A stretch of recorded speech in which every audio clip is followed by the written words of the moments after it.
Maganda pag-usapan nun natin itong patuloy na paglubog ng Pilipinas bukod ho sa baha, paglubog ho natin sa utang. Dahil sa ngayon, lumilitaw ho mga kababayan na ang Pilipinas pala ay nalubog sa utang mula kay Marcos Sr. at ngayon ay Marcos Jr. Kasi yun ho, pag-uusapan ho natin yan dahil sa may binabanggit itong yung member po ng Monetary Board, dating Budget Secretary at dating Finance Secretary, Ben Diokno, na kung saan ang sabi ho niya ay nung pumasok ho itong Cory Aquino administration ay talagang yun daw ho yung pinakamataas na utang ho ng Pilipinas. Siyempre yung sinubay sinundan ni Cory Aquino, yung Pangulong Marcos Sr. Di po ba? So yun ho mga kababayan, at talagang napakatindi. Tapos mukhang kinopya ho ng The Junior ang kanyang ama. At ngayon ay aabot ho.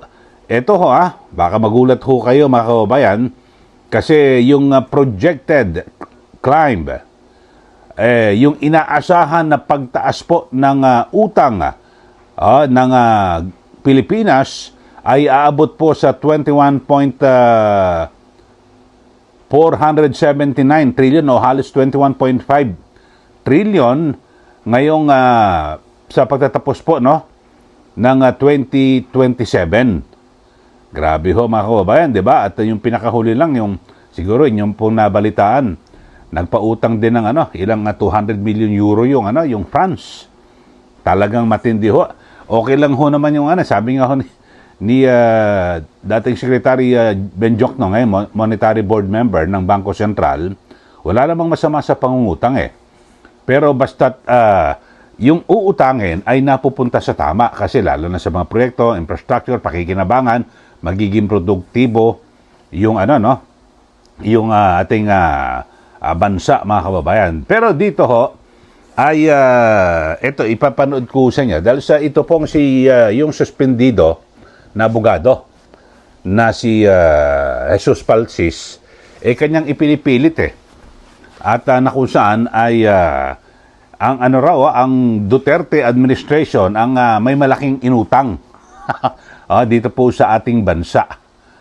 Pero siya po ay sinopla binlangka ni Diokno, at sabi ni Ben Diokno, dating Finance Secretary, hindi. Ang pinakamatindi yung inabutan ni Cory Aquino. So Marcos Sr. ho yun. Tapos ngayon ay binimo mula sa 12 trillion na dinatnan ho ng utang ni Pangulong Marcos Jr. Kasi sabi nga ho ni Ben Diokno, hindi, natural lang yung pangutang noon ni Pangulong Duterte kasi dumaan ho tayo sa pandemya. At malaki ho yung inilaan, 'di ba, yung build. Nako, ang dami yung mga infrastructure, nakita niyo naman siguro. Ang dami ho ng mga ginawa na kung saan may maraming airport, kung ano-ano na mga ginawa ho na sa ilalim po ng Duterte administration. Pero wala ho Talagang inaabot ho tayo ng pandemya at napilitan ho na mamigay po ng ayuda dahil sa, alam niyo naman, isinara po yung ekonomiya. Lahat po, bawal ho magtrabaho, sarado yung negosyo, ganun po nangyari. At siyempre, ang gagawin ho ng gobyerno ay mamimigay po ng pagkain o ayuda. Kasi bawal lumabas sa panahon po yan ng pandemya. Kaya, napilitan po ng mga utang. Pero ngayon ho, ito ang matindi. Wala naman hong pandemya. Meron ho tayong pandemya, hindi ho ito COVID. Pandemya ng pagnanakaw sa gobyerno. Kaya talagang kailangan ho ng mga utang para may manakaw, di po ba? Ganun po nagiging persepsyon dito po sa ating bansa. Ito, panoorin nyo lang ho mga kababayan kung paano binlangka ni Secretary Ben Diokno, ito pong si suspended lawyer Palsis, na kung saan parang ipinipilit niya ho yung naratibo niya na si Duterte, Pangulong Duterte, ang siyang may pinakamalala na iniutang dito po sa ating bansa. Ito, panoorin nyo mga kababayan. Ito hong pahayag na ito. Sorry, baka magalit ang mga manonood. I have to ask this question. Panahon ni Duterte, madami din tayong inutang, hindi po ba? Hindi po ba yung utang na binabayaran natin ngayon galing sa panahon na ni President Duterte? Hindi naman. Kasi, Hindi lahat. pero Accumulated. ang pinakamataas na utang nung pumasok si Cory. Noon, natatanda ko talagang wala kaming magawa dahil napakalaki ng utang. tsaka galing kasi tayo napababa sa- na natin yan Kasi tonight. nasa IMF tayo, World Bank, di ba? Napababa na natin yan to 39.5 as a share of GDP. Yeah. Hindi na masama yan, ha? Kasi- In fact, that's the envy of many countries. Kasi globally, pag tinignan mo yung global debt versus yung global GDP, it's 95%. 95%.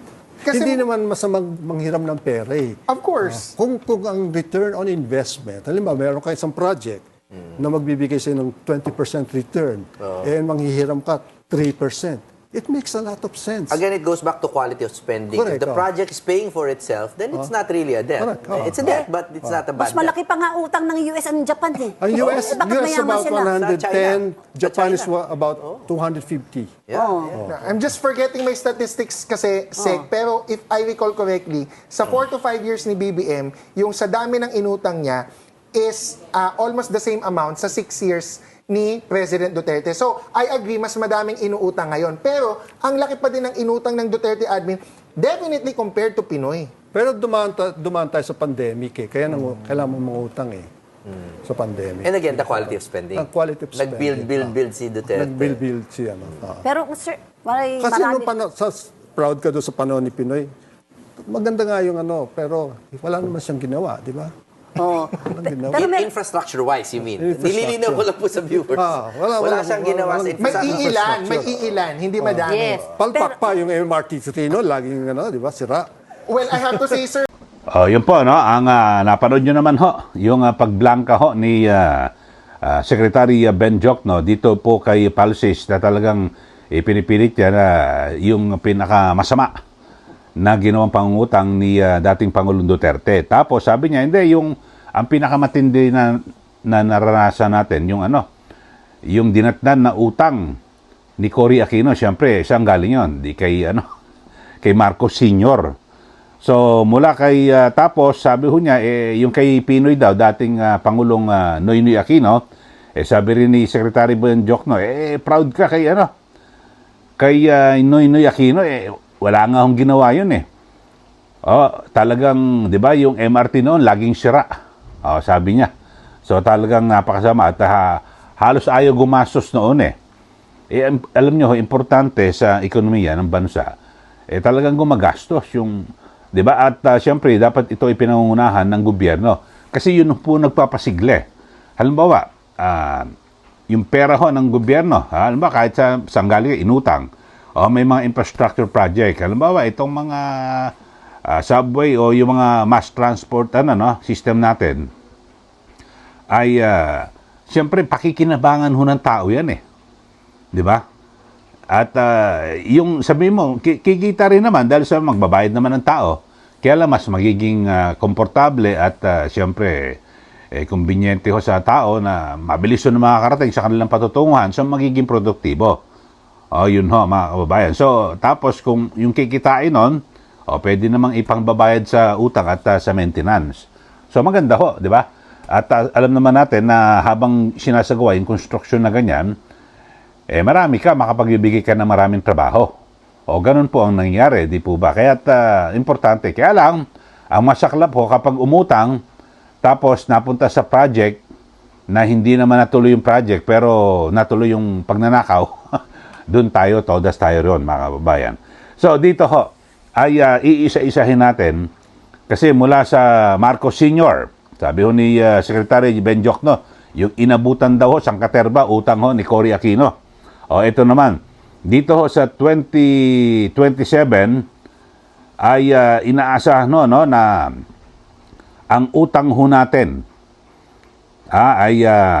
kasi grabe ho talaga, ang utang ng Pilipinas mula po sa 12. Ito, tingnan nun natin at siguro para paghugutan natin yung kung magkano ang sabihin natin, baka sabihin, hindi, kay Duterte yan eh. Kasi ganun ho ang ginagawa ho, naratibo ho ng Marcos Jr. administration at ng kanya mga kaalyado at iba pa na mga, alam ba, katulad itong vlogger na ito na si Palacis, talagang ipinipilit ho na kung saan ay, nako, hindi, kay Duterte, lagi hong pinasasama. Mga kababayan, ako naman, kung talagang mabigat to at matindi yung inutang ng Duterte administration, di sabihin nun natin, ito, yung numero hindi po makapagsasalita. Ito, ang utang ho na minana ni Pangulong Marcos Jr. ay 12.79 trillion pesos. Simula po ng kanyang termino noong 2022, 12.79. Tandaan niyo po yan, ha? At ngayon ho, mga kababayan, ay ang sinasabi, yung projection, yung inaasahan, kasi ang gagawin ho talagang palalakasin daw po ng gobyerno, yung pangungutang. At dito ho ay inaasahang makapagtatala ng record high na 21.5 trillion pesos. Biruin nyo, from 12.79, magiging 21.5 trillion. Hindi pa ho tapos ang termino, hanggang 2028 pa. Diyos ko po, so, ang laki ho. Yung 12.79 trillion na utang ni Duterte, yung ano ho yun, yung sa mga nakarampa, patong lang ng patong kasi. Hindi solo ho yun ni Duterte kasi ang sa base sa aking pagkakalam, ang nautang ho ni Duterte ay nasa 6 trillion sa kanyang termino. So yung 12 trillion na yon sa mga nakarampang administrasyon sa lahat kay Cory, mula kay Marcos Sr., Cory, Ramos, Estrada, GMA, Noynoy, lahat ho yan, So 12 trillion. Tapos ang inutang ni ni Duterte doon ay 6 trillion. So ang minana pagpasok ko ni Pangulong Duterte, mahigit 6 trillion ng utang. So nadagdagan niya ho yun ng 6 trillion dahil sa yun nga ho, ang sabi talagang gumastos ho sa bill tapos inabutan ho tayo ng pandemya. So kaya suma total ho yan. Linawin lang ho natin, hindi 12 trillion na solo ho yun ni dating Pangulong Duterte. Yun na po ang kumbaga sana pagtapos ng kanyang termino, doon na po yung kabuang utang ng Pilipinas. So ang naibigay ho ron, nakuha ni dating Pangulong Duterte ay nasa 6 trillion. Pero itong matindi kay Pangulong Marcos Jr., yung kanyang termino papasok pa lang ho sa pang-5 taon, halos yung biro mo magiging 21 trillion ho makasama yung doblehin niya yung inutang ni Pangulong Duterte na 6 trillion. So, baka nalilito ko kayo talagang ito binabagit lang ho natin. Or, dodoblehin niya yung kabuuan po ng mga inutang ng mga nakarampang administrasyon mula kay Cory Aquino, Ramos, Erap, Gloria Macapagal Arroyo, Noynoy, so at Duterte, dodoblehin na ho ni Pangulong Marcos Jr. Kasi aabot daw po sa 21 paano ho yan sa hanggang 2028 pa, uutang pa ho ito. Kasi may kalahating taon pa ho siya sa 2028 Di po ba? So, matindi ho rito. At yun ho, ang sinasabi ho, base ho sa record na ito, mga kababayan, ay talagang lubog na ho tayo sa utang.